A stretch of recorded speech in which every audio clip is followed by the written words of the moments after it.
Despite my efforts to be kind, it's disheartening that my sister-in-law spoke with an icy tone, seemingly pushing me away. She remained resolute about claiming my brother's estate and showed no willingness to compromise. I couldn't shake the growing anxiety that enveloped me, casting a shadow on my spirits. I'm Kathy Morgan, a 27-year-old doctor at a university hospital. My brother recently passed away, and today marks his funeral. I find myself at his house, surrounded by people who remember him. Amidst the crowd, Jocelyn, my brother's wife, approached me. Ah, there you are, Kathy. I'm glad I found you. You've been working hard today.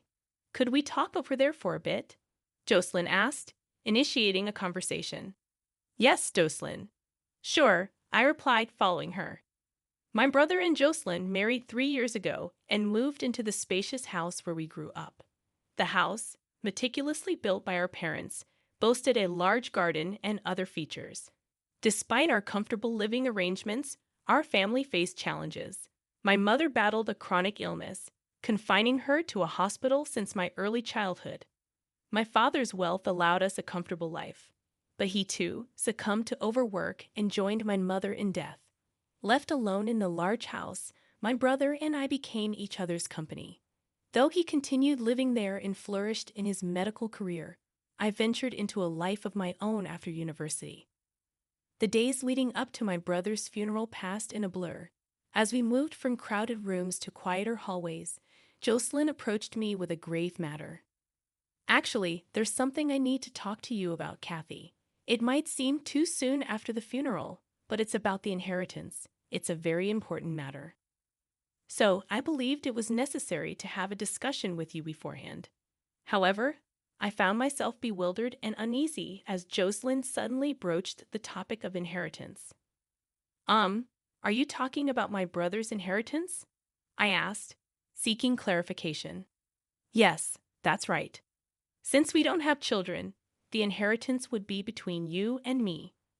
Legally, I would get 3/4 and you 1/4, so I would inherit $1 million, Jocelyn explained, her hand covering her mouth, a subtle smile forming. Her revelations didn't stop there. Oh, and I'll be taking this house too. After all, it's the house where I lived with Henry, and it's filled with our memories as his wife. It's only natural that I inherit the house, right? She continued. What I wanted to confirm with you, Kathy, was this. You don't have any objections, do you? Jocelyn spoke gently and calmly, but there was a lack of the expected sorrow over losing her husband. I had only met Jocelyn at my brother's wedding, making this our second encounter. The indescribable unease I felt during our first meeting returned as I observed her behavior. Back then, I only vaguely understood, but now, after losing my brother, she seemed to be revealing her true nature. Unable to contain my discomfort, I confronted Jocelyn. Jocelyn, I think this is not the way such important matters should be discussed. Properly, on another day, I asserted. Upon my objection, Jocelyn suddenly turned distant. Her previously calm face tightened, and she looked at me with cold eyes. Oh, is that so? I'm trying to be nice, and yet you don't understand. What a pity. Well, I have a reliable lawyer. I will make sure to get my share of the inheritance, she said, her tone condescending. I married Henry because he came from a wealthy family. Why would I marry such a serious and boring man for any other reason?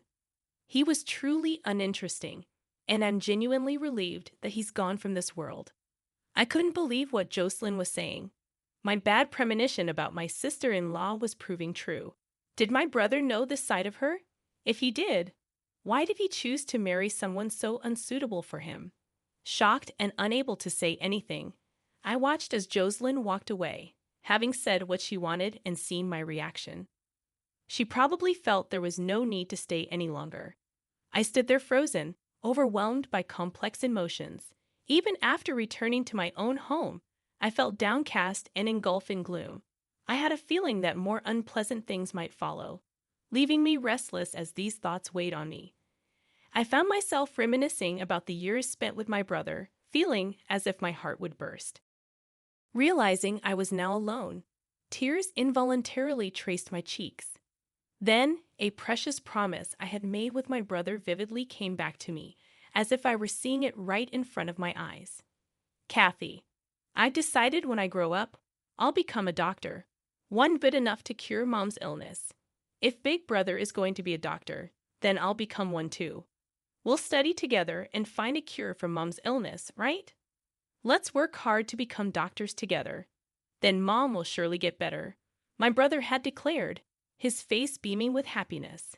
That important promise echoed in my mind after our mother passed away. My brother reaffirmed his resolve to me, saying, Kathy, I've decided to pursue medicine. There are many people like Mom fighting against diseases. I want to continue researching until we find a treatment for her illness. I shared his sentiment, and together we seriously aimed to become doctors. But now my brother is gone, and I felt the weight of working hard for both of us. 3 days later, a problem arose. I received a call on my cell phone from the hospital where my brother had worked. The caller, Robert, a subordinate of my brother, apologized for contacting me suddenly and expressed a need to discuss something regarding Henry's wife. Agreeing to meet at the hospital, I waited in the cafeteria for Robert. He soon appeared and got straight to the point after a brief greeting. He explained, actually yesterday, Jocelyn suddenly came to the ward. She brought some sweets, saying my husband received great care here. Then she asked who was the closest to her husband among his colleagues. Describing Henry as kind and dependable, Robert recounted their college days and work experiences. However, Jocelyn's line of questioning seemed to change, as if she was probing for something more. She then asked, is there anything my husband was hiding from me? Instinctively feeling that getting further involved was dangerous, I answered, not that I know of. Suddenly, Jocelyn raised her voice, demanding to see where her husband's belongings were. She insisted that she could check them right there, threatening consequences if anything hidden was found. Understanding that Jocelyn was searching for something related to the inheritance, Robert explained that he refused her request, citing the confidential and personal nature of the ward. However, she was later seen wandering around the hospital, probing other staff. I couldn't forgive Jocelyn for barging into my brother's workplace and troubling unrelated people. Deciding it was best to meet with her directly and settle things, I thanked Robert and was about to leave when Jocelyn appeared at the hospital entrance. It seemed like she was planning to probe around the hospital again today. Noticing me, Jocelyn approached and spoke. Oh, Kathy, what are you doing here? Were you thinking the same thing, perhaps? I found myself speechless, maintaining a silent demeanor as Jocelyn suddenly burst into laughter. You're searching too, aren't you? You don't have to hide it. Searching for what? Pretending you don't know Henry's will. He must have thought that if I got it, nothing good would happen. He would have written a will to prevent me from getting the inheritance. If he did write one, he must have given it to someone without hiding it, so I probed you. But it seemed you didn't know, Jocelyn remarked, continuing her tirade despite my silence. But really, Henry's sister, not knowing anything, he must not have trusted you. You didn't hear anything even when Henry was suffering, did you? Henry didn't rely on you, it seems, she continued, her words hitting me like a barrage. My head spun, and I gradually lost track of what my sister-in-law was saying. Given your reaction, you really didn't know. About a year ago, I noticed Henry's demeanor was different, so I asked him if something was wrong. Then he said he might be ill with the same disease as your mother. He looked very troubled. His complexion was poor too. Henry was often busy and away, and I was out too, so we didn't see each other much at home. But I noticed something was wrong with him. He must have been suffering mentally. As for me, I married him thinking I'd never have to worry about money. To be burdened with caring for a chronically ill husband was the last thing I wanted, Jocelyn confidently explained, seemingly unaware of the impact her words had on me. In shock, particularly about Henry suffering from an illness, I stood there stunned. Henry sounded normal during the occasional phone calls. He must have hidden it, not wanting to worry me. But I should have noticed something was wrong. We were the only siblings, and I didn't even know that he was suffering from the same illness as our mother. It was terrifying, especially since I had witnessed our mother suffer from it. While I was lost for words in shock, Jocelyn pressed on. Are you blaming yourself, Kathy? Honestly, you and your brother are too serious and gloomy. It's sickening. I can't wait to get the inheritance and say goodbye to such dreary people. After her cutting remark, Jocelyn was about to leave when Robert's voice came from behind me. Excuse me, is this really a conversation to have in the middle of a hospital? Frankly, it's a disturbance. There are other patients here. If you're done, please leave. Robert, is that you? Were you eavesdropping just now? That's very polite of you. Even if Jocelyn raises her voice, if it's a conversation I don't want to hear, I can't help but overhear it. Jocelyn retorted, turning around with a surprised expression. Ah, Dr. Hansen, weren't you abroad? When did you return? Ah, yes, that's right. I departed from there the day before yesterday and just returned. I was supposed to come back sooner, but my flight was delayed. You're Kathy Morgan, Henry's sister, right? I was just about to go see you. This is perfect timing. Yes, I am Henry's sister. I awkwardly responded to the sudden conversation. Scott, seemingly searching for something, began rummaging through his bag. Where is it? Ah, here it is. Here you go. This is Henry's will. He asked me to give it to you if he died. Sorry, it's late. I'm glad I could finally deliver it, Scott explained, handing me Henry's will enclosed in a brown envelope. I couldn't help but wonder why my brother gave the will to Scott. Why did my brother give this to you, Scott? I know, right? I've been friends with Henry for a long time. You might not remember me, Kathy. Do you recognize this? Scott showed me 3 moles on the back of his right hand. As a child, I saw those moles and said they looked like the Big Dipper. Ah, those moles. Could it be Scotty? Scott used to live nearby and was my brother's best friend. I affectionately called him Scotty, and we often played together. He moved away in high school, and I had completely forgotten about him. Kathy, you remembered. That's great. I reconnected with Henry when I became a doctor. I'd always felt we were similar, but I never imagined we'd end up in the same profession. Henry talked about surprising you with our reunion, but then he found out about his illness. That's when he came to me with a request. He knew I also had a law degree, so I guess that's why he trusted me with his will, Scott explained.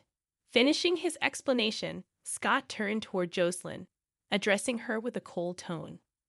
Ah, about the inheritance, you might want to give up. Deceiving a kind-hearted person like Henry might work, but not with me.